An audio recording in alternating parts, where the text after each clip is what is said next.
Welcome to an ultra super duper special episode of TFL Talking Trucks podcast. That's right. My man Andre got a chance to see the 2024 Ranger and Ranger Raptor, and he got to interview the guy in charge. Yes, so let's go to the Ford Ranger Raptor interview with Carl first. And Carl here. Good to see you again, Good Andre. to see you, man.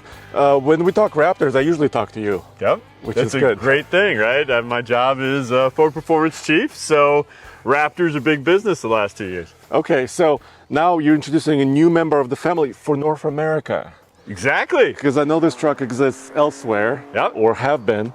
But so let's dig in a little bit deeper, because people may not understand that the Raptor is now here. Yes, so a lot of customers have been demanding the Ranger Raptor, right? It's a mid-size pickup, so it's got a lot of adventure capability, garage ability, right? A little bit narrower track, but it has that same Raptor feel to it in the family, right? So we do the same treatment from the base Ranger. We run a unique front suspension, unique rear suspension, and that's important for us for stability and off-road.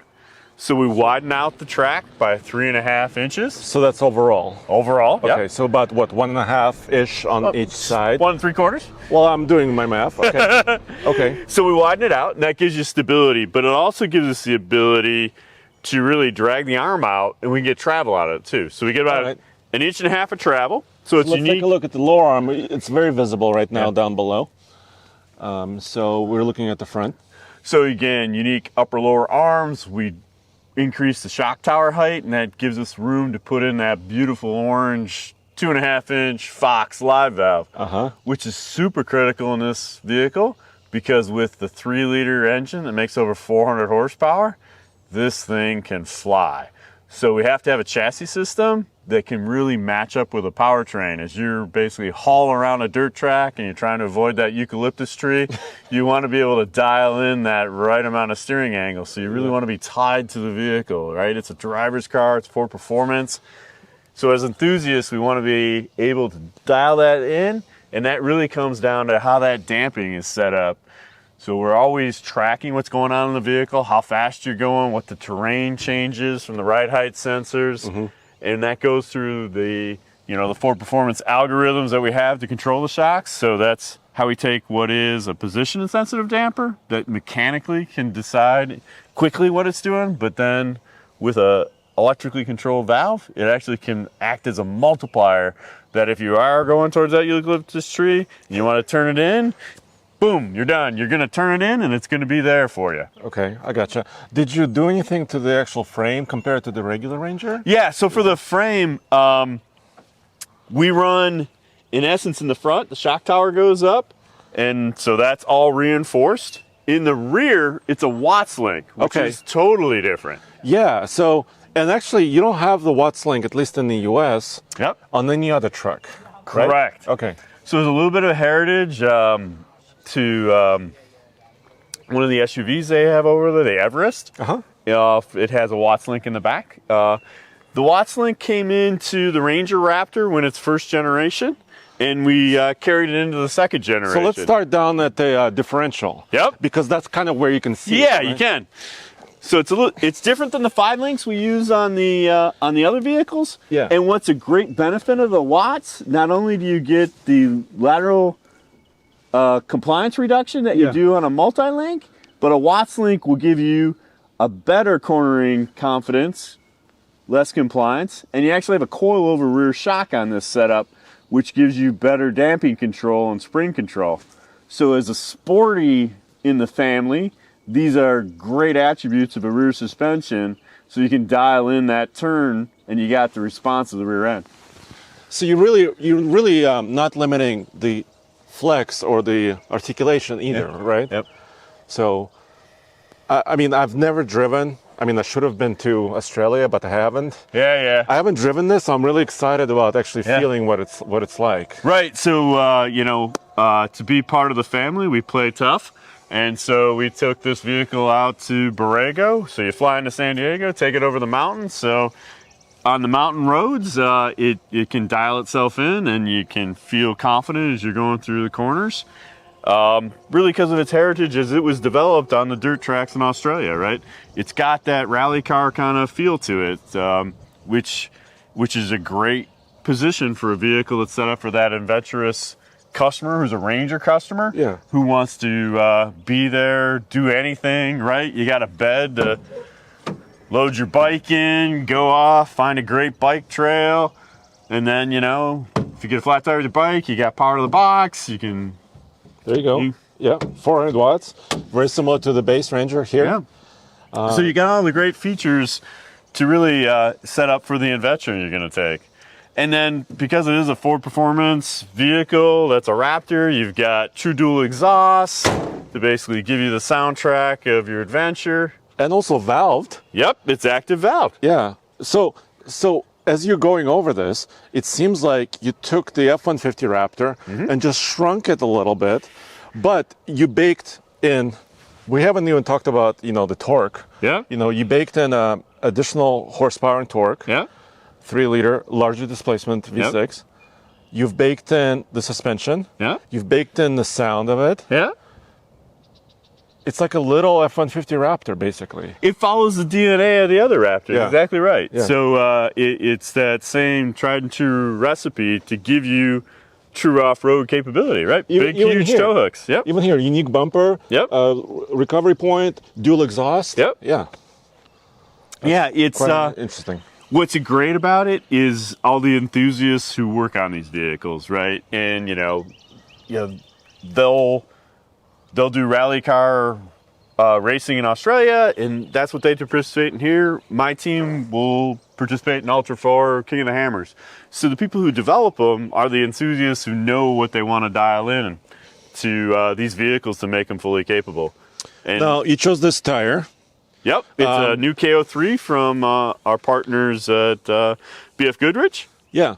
So is this the first vehicle with a KO3? It's our first Raptor with a KO3. Yep. Okay. I can see similar design of the pattern, but I'm sure inside of it, it's got some technology built in. Yep, uniquely tuned for this vehicle. 33. 33, correct? Yes. Why not 37? Why not 37? You know what's great about that? You know, every time we make the tire bigger in diameter, we lose travel. Aha. So, is that why the Bronco Raptor is? Yes. It's got wide stance. It's got a wide stance. So the Bronco Raptor's set up to have the same stance as an F-150 Raptor, so we can share a lot of the componentry. So the shock's the same between a Bronco Raptor and an F-150 Raptor. Okay. So on this vehicle, it has a unique track, right? Narrower than the other two Raptors. Its big sharing is the engine's the same engine we do on Bronco Raptor and Ranger Raptor. So it was all tuned together. The calibrations are the same. Even though it may have a smaller wheel and tire, the impact to the engine, because we run lower gear ratios on a smaller tire, you know, and over V's is similar. So we can basically get the synergies between the two, I guess the two T6 platform from a Ford's Pratique.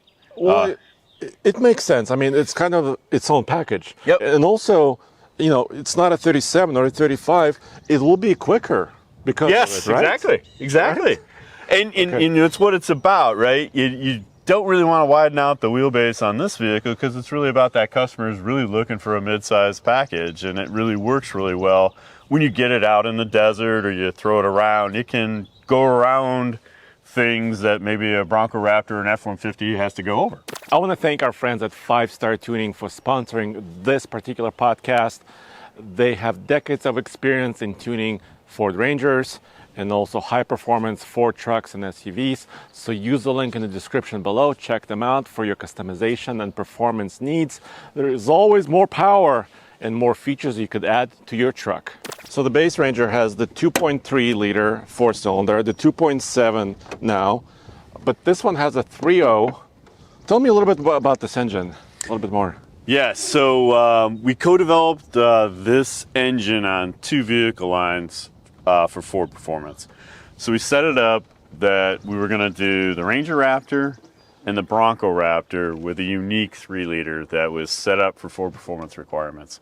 So it was a little bit tricky because we wanted to get 90% of peak horsepower at redline. You call it reward to rev. And that really gets in when you're driving it, it never hits a hole, and you're always pushing. And with a 10-speed transmission, it gets this doubling factor of really fast, cool driving, because the transmission then doesn't have to worry about hitting a low point in the engine torque or RPM curve. So we had a lot of discussions with all the subject matter experts at Ford and turbocharging. And what it really came down to, we could do that, but we really had to create a real free-flowing induction and exhaust system. So we had to cut the induction losses by over 50%. And we had to cut the exhaust losses. And So this is one of the intakes, at least. Yep. So we have a single air intake, very similar to Bronco. Different setup because of the hood systems on it. Slightly different airbox upper, right? So for Ranger, Raptors, for globally, they run a lot of snorkels. So it's basically got a punch out for a snorkel in it. Okay.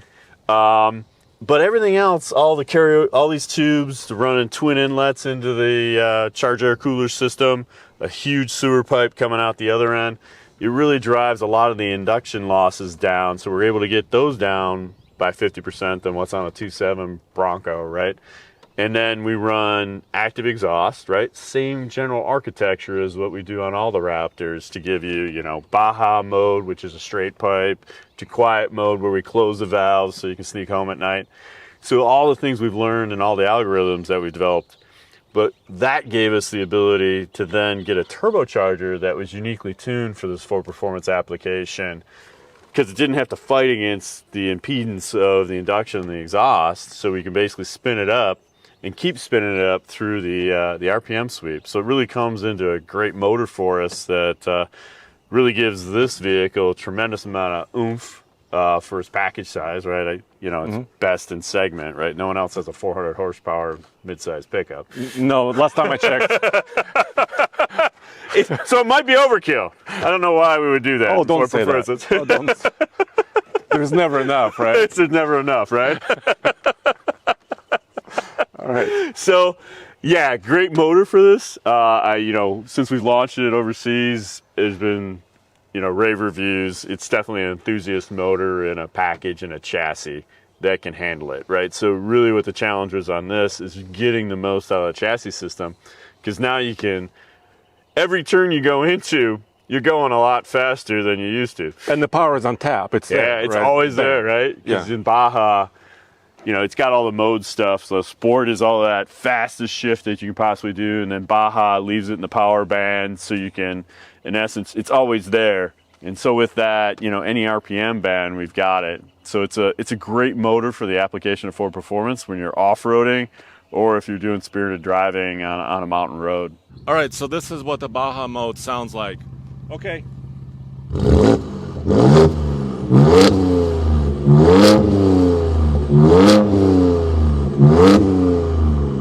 you do like a quiet one?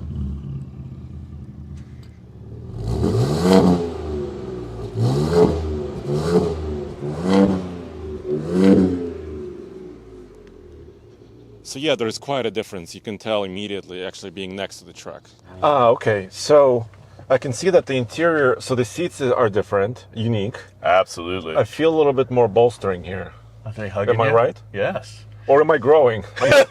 No, in essence, all Ford Performance seats, we run unique foam and trim on all Ford Performance front seats. Uh-huh.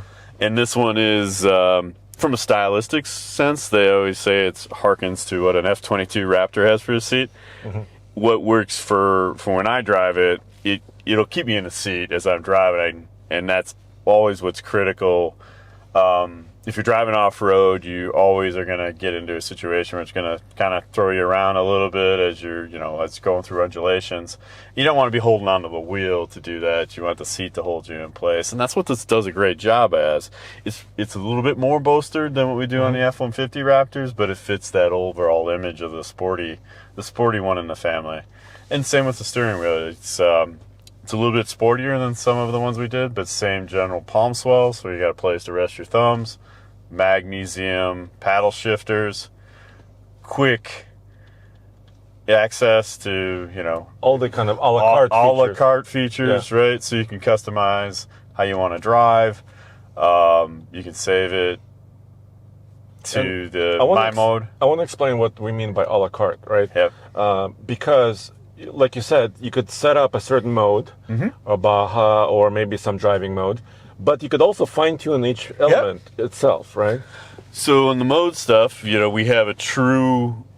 So as a Raptor, right, you have true 4 high, right? So we'll drive in the desert in 4 high.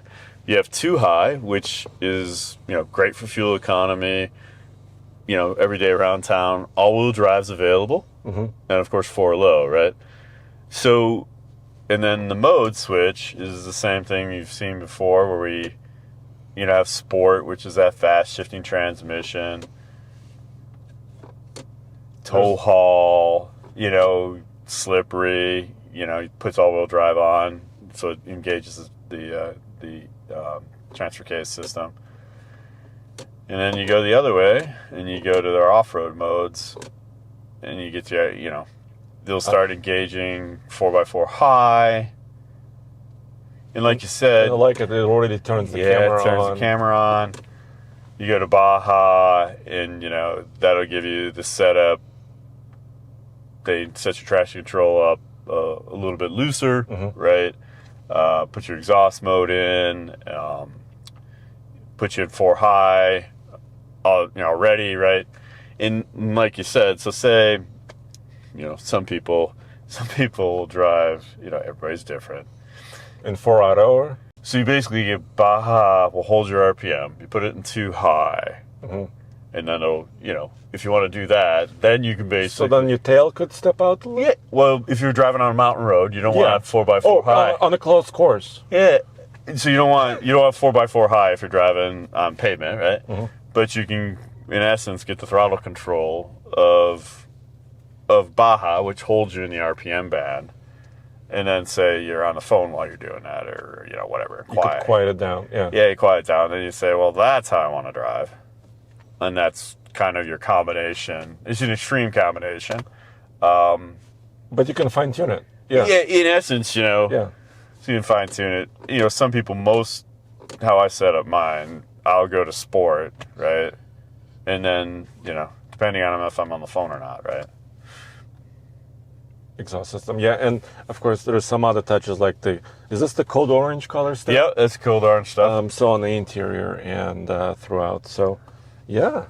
And then, so it's kind of this driver-centric view that, over the years we've put into, gauges, and so you get all gauges and there's more information. So this particular one, you can set up transmission temps. Transmission temps, you hit it, you say, I don't really want transmission temps or oil pressure. With this particular vehicle has air charge temp, and I always like air inlet temp. So when you're driving in the desert, I can figure out what, how much air, what the temp is actually going into the motor, right? But it's all kind of what your preference is and how you want to customize the vehicle. But these are very similar if you drive any of our Raptors. And that was something that was interesting while we're developing these, because within 18 months, we finished all 3 at the same time.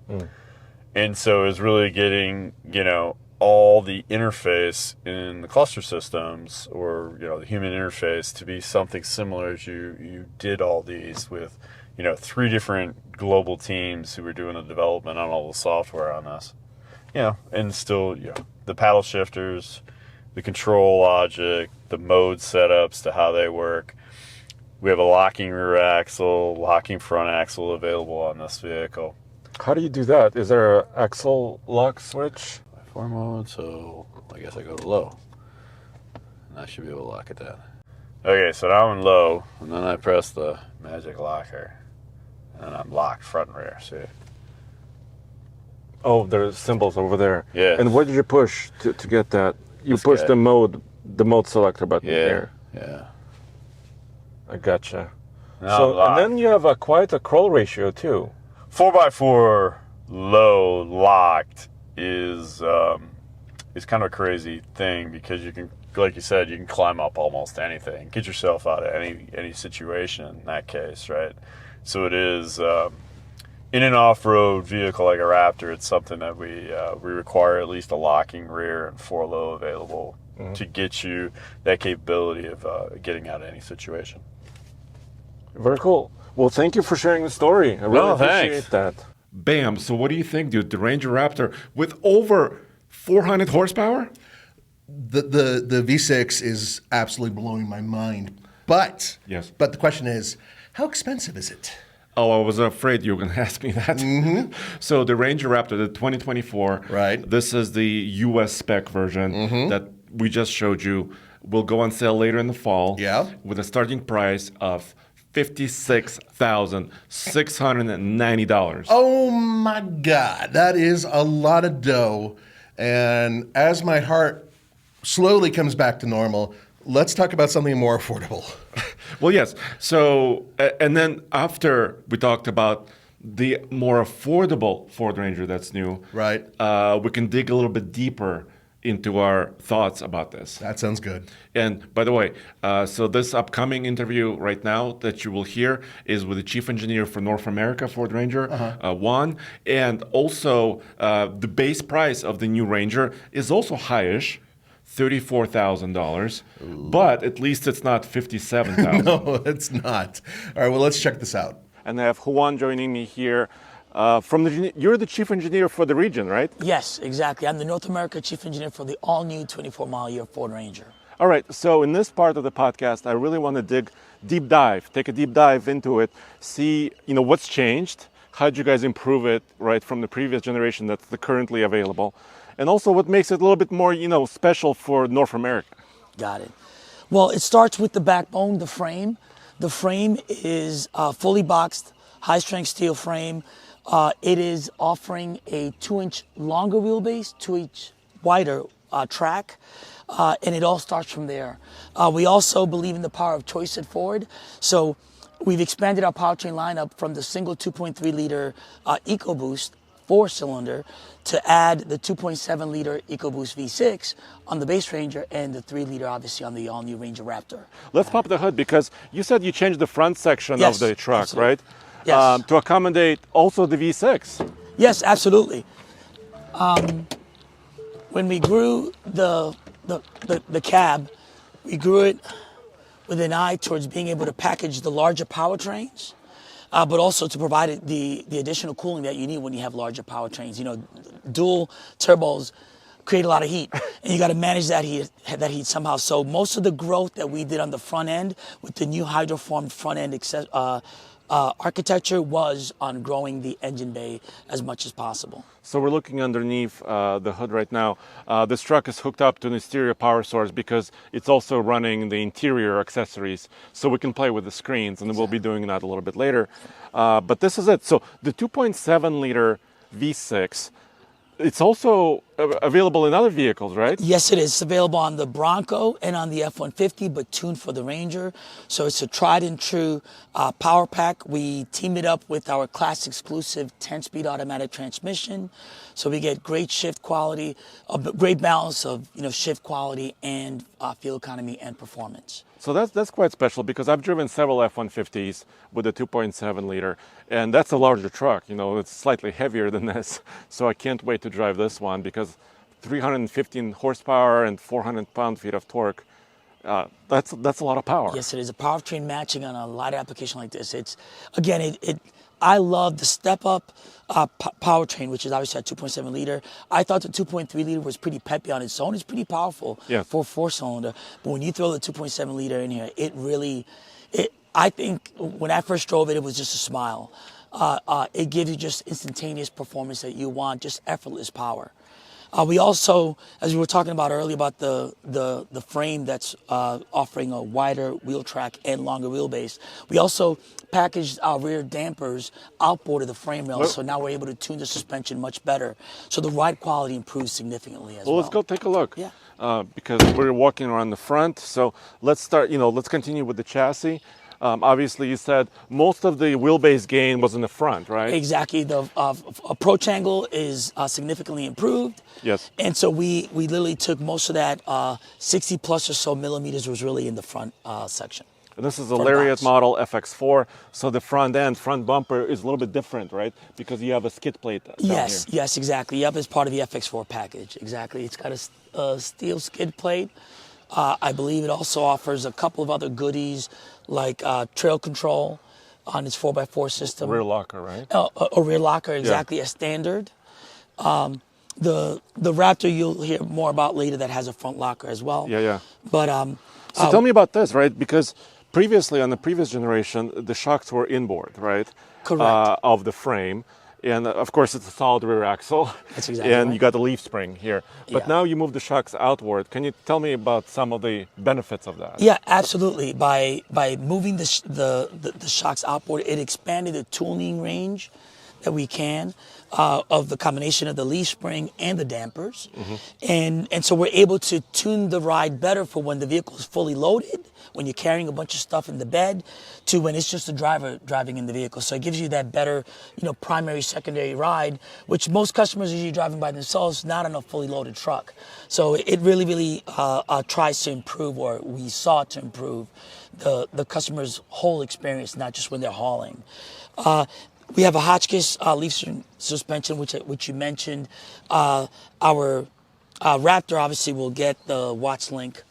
Yeah, you could see it right here. I think the previous generation, if I remember correctly, you guys were calling kind of a parabolic spring design, right? And it's not a like a high stacked spring, leaf spring. It's like a single with a helper, and it used to work really great. I mean, we owned a previous generation Ranger at TFL Studios, and I was quite happy when loaded.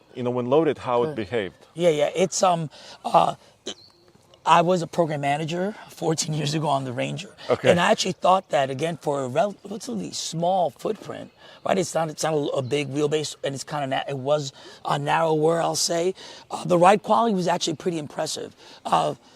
Especially when it was loaded. When it was loaded, it was a dream, I'm going to say. I'm going to say unloaded, I thought it was a little too nervous. So you kind of worked on that. We worked on that, exactly. Spent a lot of time working on that. We're very proud of our integrated box side steps. As you can see, it's body mounted, not rear bumper mounted. So it's wide enough that you can be wearing work boots, and it holds 300 pounds.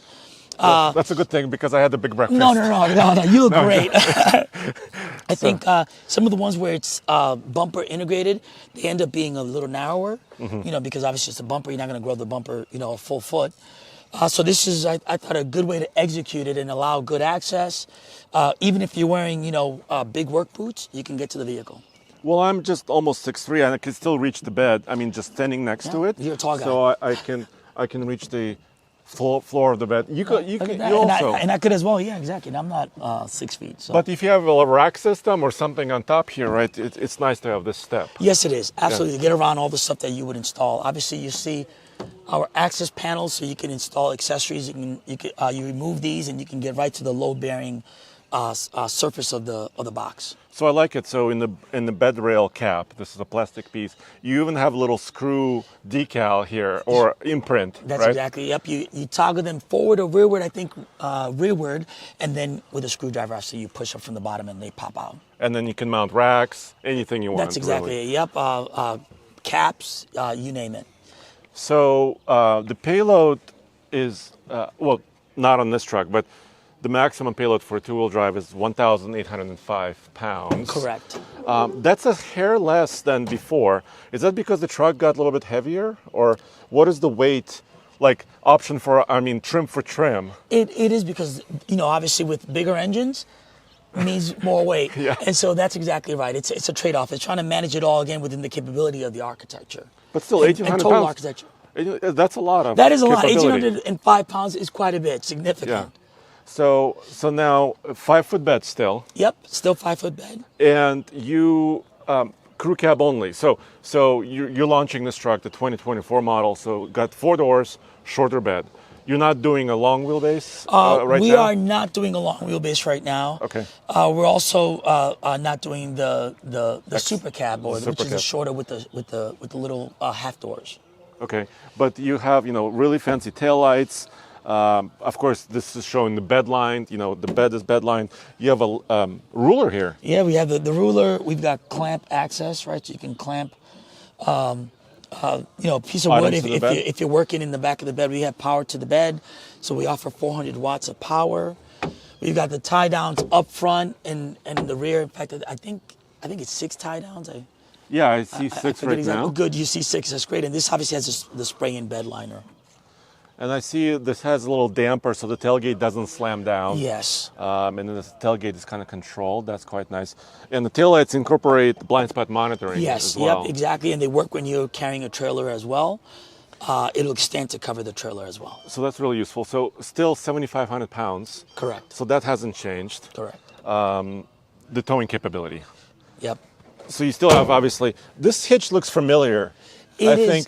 I think the previous generation may have very I was similar. going to say it's a true and tried tow trailer hitch Yeah. receiver assembly. Again, a 4 and 7 pin connector, Yeah. same as F-150, same as before as well. Yeah. That's really useful. And also you included a trailer brake controller. Yes, we did. Yeah, it's right here. We'll look inside, but it's kind of like by your right knee. Yes, it Or is. on the right side. So that's really cool. I also you have lights in. Yeah, we have In the tailgate? zone lighting, exactly. So we've added some additional lighting, as you can see, and with the Ford app, you can be standing outside and you can select which zone you're lighting up, etc. So I think the livability, the customer experience is really what we focused on heavily when we redesigned it. It made sense, right?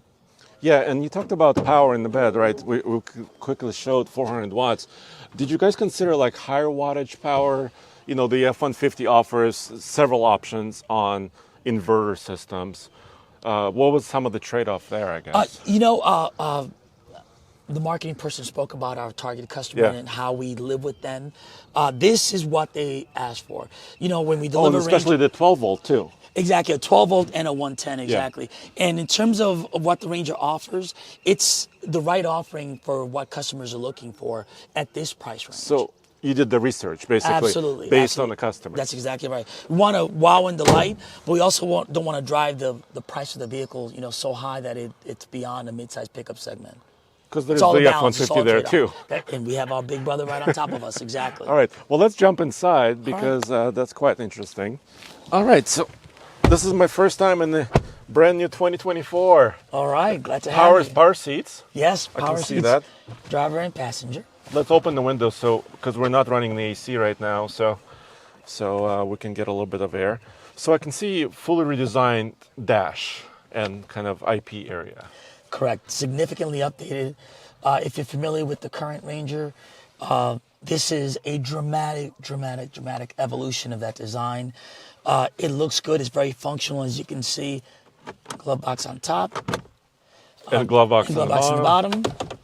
Not damp, but two Yeah. glove boxes. Yeah, and a little shelf And here a on little the shelf passenger. as well. It's got ambient lighting. We have a 10-inch and 12-inch portrait screen. This is the 12-inch. And I can see we talked about the brake controller. That's exactly right. And, In the I right mean, spot for your right hand. I'm right-handed, and a lot of people are. I don't want to discriminate against left-handed Yeah. people, but this is quite useful because it's high up, Yeah. so I don't have to reach down somewhere, down below. Exactly. Do a blind operation. Yeah. So that's quite important. You have wireless charging We have here, wireless charging. We have the new e-shifter, as you can see right in front of you. but you also have the mechanical We also have one. a conventional shifter as well. Yeah. They're both levers. The new e-shifter that's available on Lariat and Raptor, the standard on Lariat and Raptor, enables us to offer some additional driver assistance technology that the conventional shifter won't offer. Like Park Assist 2.0, Exactly. that type of stuff. That's exactly it. Yep, So- and for that you need. but it's still full kind of the electronic same control. feel, Still right? the same feel. Yeah, exactly. Short throws. Interesting little cubbies. little cubby You to got your put parking stuff. brake here in the center console, and then you have your four-wheel drive rotary dial here in the center, on top of the center console. Yep, you got it 2 high, 4 low. So this is the part-time 4-wheel drive system, and then your drive mode selection back here for off-road. And that can change, obviously, on the trim Yes. level a little bit, right? Yes, it could. But you still have the eco mode, right? We still have eco. Yeah. They all get. I think on the standard, and I'm going off memory here, but it's all in the paperwork. Yeah. I believe standard it'll be at least maybe 4 of the modes, and then you go to 6, and then I think on the Raptor you maybe go to 8. Yeah, depending on what trim level you're buying. Exactly. Yeah, I think this is quite a nice design, and you have a premium stereo system Yeah, in this one. this has a nice 10-speed, I think 600 plus watts of 10 power. speaker, yeah. 10 speaker, exactly. And it sounds really, really good. We spent a lot of time again on the interior. The interior, as you can see, it's an evolution. It is significantly sort of more plush, more comfortable, more livable. And everything's right where you need it. Your line of sight is great. It's the right size truck with the right capability. And again, customers spend most of the time inside of the truck. We need the inside of the truck to be, a comfortable environment. So this is interesting. I'm looking at this vertical center screen, which is quite large and it looks really, really nice. But you have some redundant controls for climate Yes. down below it, which I think some of the customers ask for that, right? That's exactly it. Yep. Just like the customers said that they were not big fans of rotary knob shifters, they also said that they want to have buttons. You're wearing gloves, you're wearing big work boots. You need to be able to access these functions effortlessly. And the volume knob, right? That's exactly it. Yep. Let's see. Let's play around a little bit. Ooh, I just turned on the climate control system. Sorry about that. And I think the heat's on. Oh, the heat. No, we don't need heat.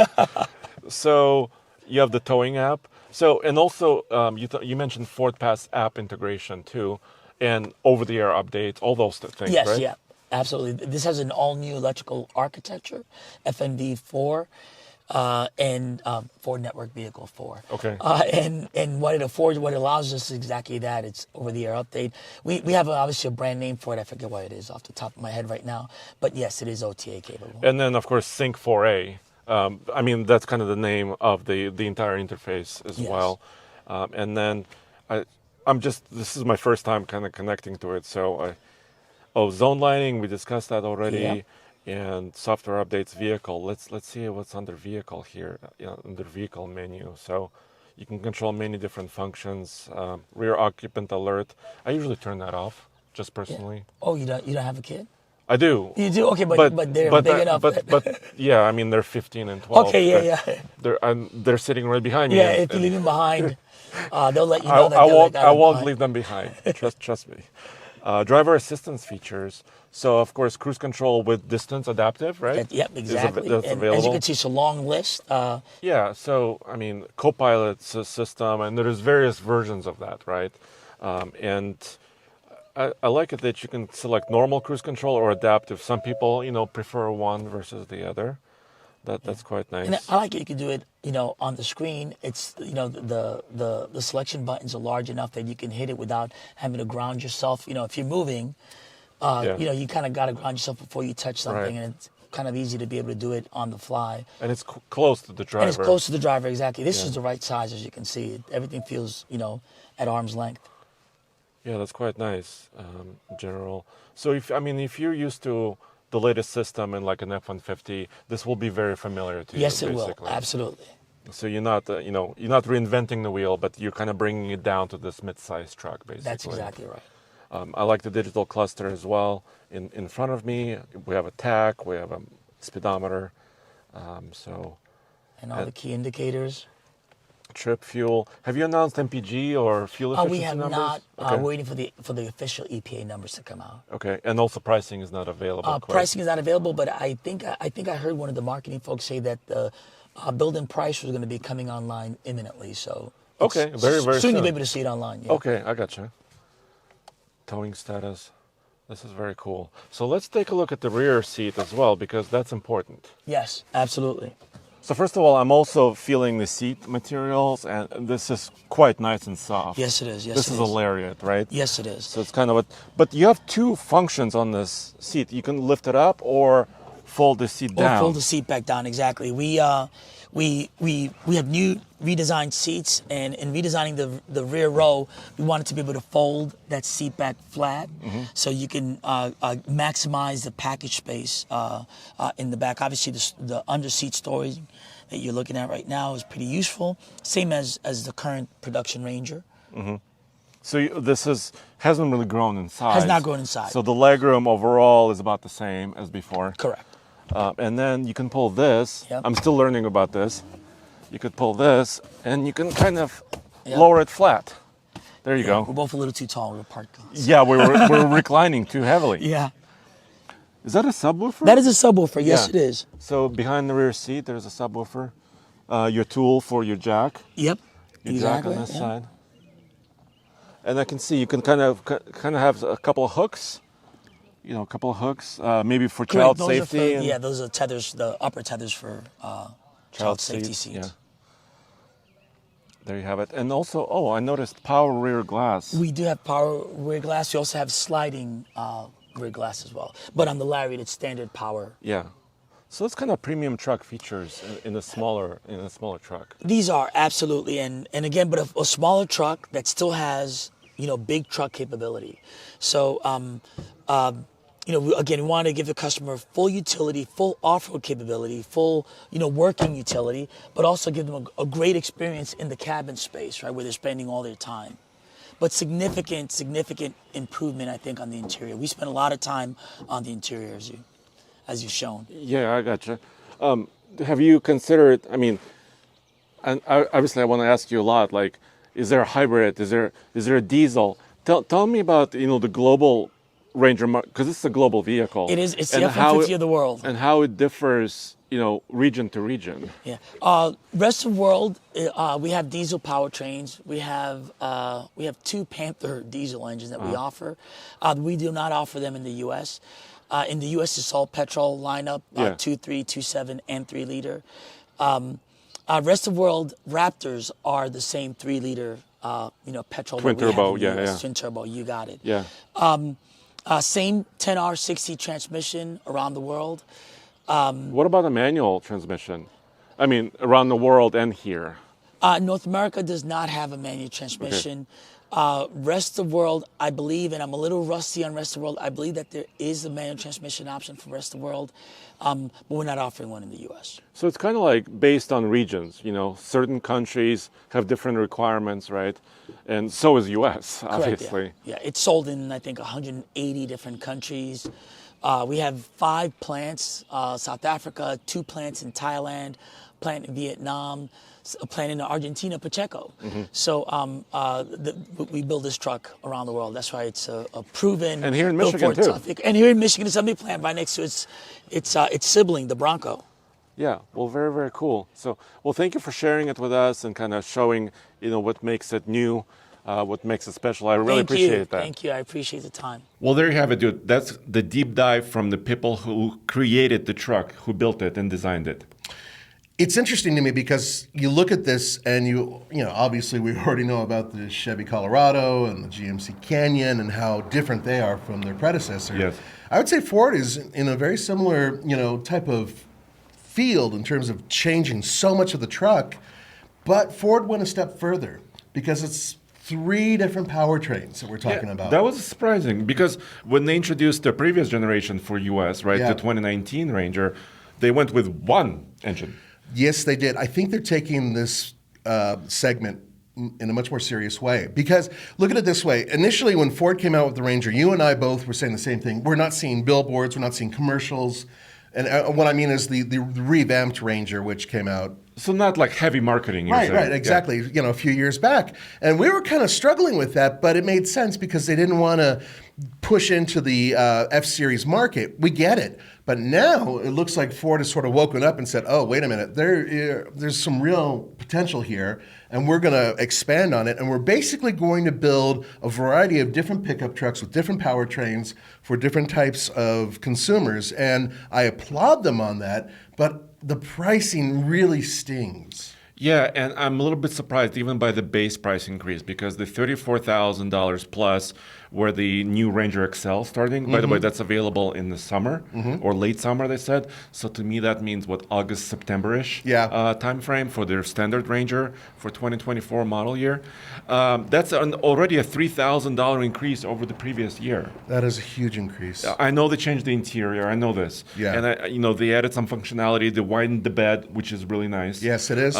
But what do you think about styling? Because we have a lot of comments from our viewers and listeners who did not really appreciate the new style. What do you think? Really? Okay, from the front end, I don't mind the styling at all, and I like the fact that they are all a little bit different, kind of like what they did with the F-Series trucks. And that, to me, isn't so bad. The Raptor version looks very different from the other ones, and that's thanks to, of course, what they've done with, the fenders, the front bumper, and all that other stuff. Yeah. So you do know you have a Raptor. That's great. But the other trucks, I kind of wish they did a little bit more to make them look a little bit different. But I don't hate it. I saw some hate online, and I don't agree with a lot of what the guys are saying. Somebody said it looks like a Tacoma. Well, what of the course. hell were they smoking? No, it doesn't look like a Tacoma. No, the front end, the lights have nothing in common. Nothing to do with it. But what all these midsiders now have in common is kind of like the cabin profile, where the front window and the rear window of the crew cab have the same design line. That, with a little bit of a cut. With a little cut at the end of the rear door. But that's not a bad thing, I don't think. It's not. And actually, from what I gathered, that's for crash safety. For added strength. Right. Side impact strength. Apparently, what you're seeing with trucks and cars is that less window, a lot more steel, and that is to make sure that you are safe when you're T-boned. But the bottom line for me is that essentially the Raptor Ranger is a baby Raptor F-150. And it really is. And then you move up to, or move down, I should say, to the other two, really there's a couple more than two trims going below that. And I think they did a wonderful job. And I really am truly am looking forward to jumping inside of one. I love the new design of the cab. I think it's great. It's not a knockoff of the F-150, which I was expecting at first, right? Yeah, no, it has its own character. It really does, and I think they did a great job with it. I'm hoping the materials are better than the ones on, I don't know, your Chevy. Ooh, too soon. Burn! But here's the rub. We don't know how good this is in terms of the world of competition that it's competing in, because the Tacoma isn't out yet. Right, the all-new one. The all-new one, right. Which is coming in about a week. Exactly. Can you believe this? Well, I can, and I'm really curious to see if Toyota can come back and say, aha, we told you. we're going to undercut you and we're going to kick your butt or whatever. Or is Toyota going to be like, oops, we screwed up. So I'm curious about that. I know all of you are as well. I'm sure they've been all watching each other like hawks. Oh, yeah. I mean, General Motors trucks are already on sale, the 2023 Colorado and GMC Canyons. Now, in just a couple months, August, September, 3 months from now, the Ranger, the new one, goes on sale. Right. And then I'm assuming just a couple months after that, the new Tacoma will be on sale. Right. And already the Tacoma's doing something that neither General Motors or Ford is doing, and that is they are giving you an option to get a manual transmission. Yes. That we know for sure. That's already been released. That's what they told us, yes. So, it's already the game. It's already getting interesting, and I'm really excited because this is my favorite class of truck. Mid-sized trucks are absolutely my favorite. And if you look at Andre next to that Ford, you can see there's a little bit of regret in his face, and I wonder why. So, I haven't driven the new Ranger yet, so I can't regret much. Look at that. You were inches away from hugging it.